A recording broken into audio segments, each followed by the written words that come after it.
You're born meat, you'll die meat. That is the catchphrase for Antibodies by David Skal.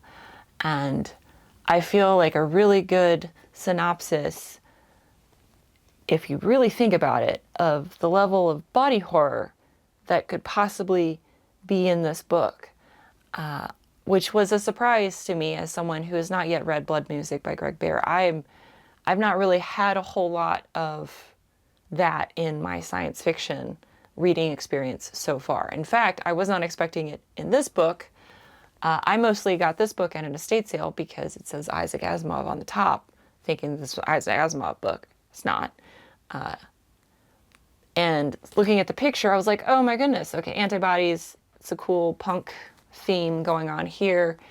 I was thinking more medical of the sense of, you know, maybe drugs and antibodies, you know, the immune system. So maybe like some kind of disease or something that turns people into like cool punks. I don't know. My thought of what this book might be was completely and totally immediately put the brakes on when I started reading it. It's a novel about three main characters, and it's told from their alternating perspectives. And you are introduced to each character in turn. They each get an own beginning chapter. And the three characters are all integral to the antibody movement, which is a movement not about white blood cells, but about antibodies. So there is a growing population of people set in this 1980s world that don't want to be meat sacks anymore. They are wanting, with the rise of technology, of course, in the 80s, where the televisions are getting bigger, people are having VCRs in their home, you know, microwaves and dishwashers and refrigerators. Like my parents talk about, like their first microwave was like $700 or something ridiculous like that. And now I can go to Walmart or something and buy one for like $50 that works way better. Or that it is like much smaller. It's not this big hunkin' thing anymore.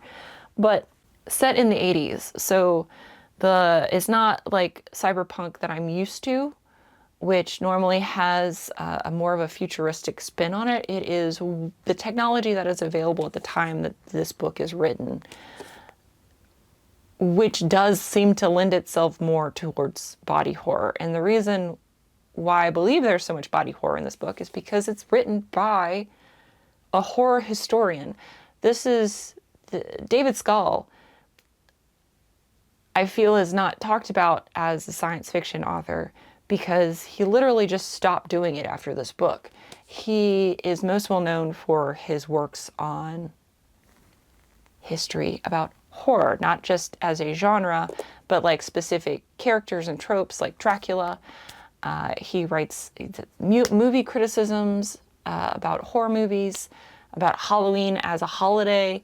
He's written widely and variedly and extensively about horror. And his real only works of fiction are all science fiction. And he stopped after this book in 1988 writing fiction.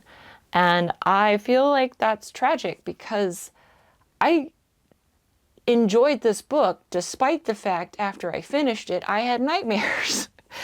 I don't watch horror movies. I don't really read horror because I already have night terrors as an individual that suffers from CPTSD. Like, I don't need it in my escapism because as soon as I close my eyes, I'm going to escape into the horror anyway. I just thought that maybe I had found an unknown science fiction author. And the best way for me to describe the introduction to the three characters, as well as kind of the theme of the book, would be to compare it to the first episode of The Boys on Amazon Prime. Like, we've been so Disney-fied with superhero media that that first episode of The Boys, when I watched it, was very much a lot of, oh my God. A lot of, oh my, like, I can't believe, like, that, what, that was, like, just shock after shock of, like, gore and sex. And there is a lot of that in this. And very much of it in introduction to the first to the three characters. The first character, which is Diandra, who is part of the Antibody movement. She is an art graduate, has a degree in art, and has moved from New York to California, where she does these really fantastic window displays for a high-end department store that kind of depicts family life, but instead of like, you know, mannequins in the sense of like people mannequins, she's like using these technological pieces that the department store sells, like blenders and microwaves, and forming like making them into people, or making them look like people in these like domestic scenes. And that is in line with her ideology of wanting to no longer be in the meat sack that she's in. And you see that you understand, you learn the extremes in that first chapter of how far into this cult of the antibody movement she is in. Transversely, in the following chapter, you meet Julian, who is a part of the antibody movement in the opposite way. He runs the Resurrection House, which reforms individuals that have this mindset of wanting to transcend the flesh and do the technology, transcend the flesh with technology. And he runs this basically oppositional cult in the Resurrection House. Basically runs, it's supposed to be a rehab center where they're forced to live in their meat sack in as visceral way as possible. And in my personal opinion, the character of Julian is the perfect depiction of a narcissist. And his introductory chapter was the one that made me do, oh my, okay, well, this is the book I'm going to be reading. Cool. That, neat. And then you meet his wife, Jillian, who's the third character, and she is married to Julian, which, you know, as a following chapter to Julian's chapter, you understand how much of a difficulty that is, because of who he is and what he does, as well as his exploits in his chapter, and of course all the subsequent ones after that. But she is a writer, and her role in the antibody movement, in addition to being the wife of the oppositional force, the oppositional cult of the antibody movement in the Resurrection House, she ends up writing this piece of science fiction that becomes like a cult hit and a cultural symbol of the antibody movement. And because she writes under a pseudonym, her husband has no idea it's her. And she doesn't want him to find out, of course. But it's like a national bestseller multiple times over. And I really enjoyed this book, despite the fact that it gave me nightmares after I finished it. And the reason why it gave me nightmares after I finished it is because of my own personal issues with horror as a genre. Like, I don't watch horror movies. I don't watch, like, I tried watching The Walking Dead and I had zombie nightmares forever. So it's just not something I tolerate very well, just because of my own personal trauma. And there's a lot of trauma in this book. So I'm going to like give you all of the warnings if you need them. There's a lot of instances of sex in this book. There's a lot of instances of sexual violence in this book. There's a lot of instances of body horror in this book. But I couldn't put the book down.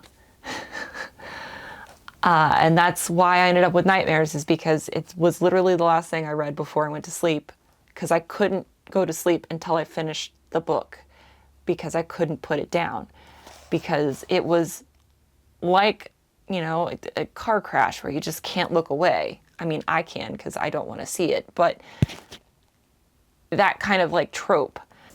I feel a little sad that David Skal stopped writing science fiction after this book. And I do want to find his other 2 books that he wrote that are not horror related. I'm sure I will have to have the same level of like, maybe don't read it before I go to sleep, because he's a fan of horror. That is what he loved. And I say he loved because he passed away last year. But I understand why he isn't talked about at all in the science fiction genres, because that's not what his passion was. That's not what the majority of his work is. This was very good, and I highly recommend, if you find a copy, pick it up and read it, as long as, you know, graphic violence, graphic sex, graphic body horror. They're not things that are going to bother you. I did find it very interesting, and I know that this is not the purpose of science fiction, is to, you know, predict the future, but this was written in 1988, and there's a part in the book that I'm actually going to read to you, because I rarely ever do this, where I felt like I needed to say this. So there's a part in the book where Deandra, as I mentioned, she makes these big window displays. "You could practically charge admission," said Deandra. "And eventually we will in the future. Shopping will become a major form of entertainment. Look at print media now. It's nothing but ads, excuses for ads, backup for ads. Go to any newsstand, what do you see? What to buy, where to spend, how to think. There's no real journalism anymore, but people pay for it anyway. Crocus's," which is the department store that she works for, "will become a tourist attraction as well as a merchandising outlet. But won't people resist having to pay for the privilege to buy? There'll be some objections, but it can only help in terms of publicity. It will make them seem the more exclusive. Nothing will be able to keep them away." All I could think about was, what is media now? Like, how many consumer articles are there now talking about the best, like, TV or the best blender or whatever? And it's literally just like the top 10 best blenders, and they're all basically affiliate links for that article. Or, you know, published pieces in Vanity Fair being bought by artists. Like, it's basically a puff piece for that artist or that product. It's like not a journalistic article anymore. I'm not picking on Vanity Fair. Like, pretty much all the publications do it anymore, where they're paid for puff pieces by whatever thing that they're talking about.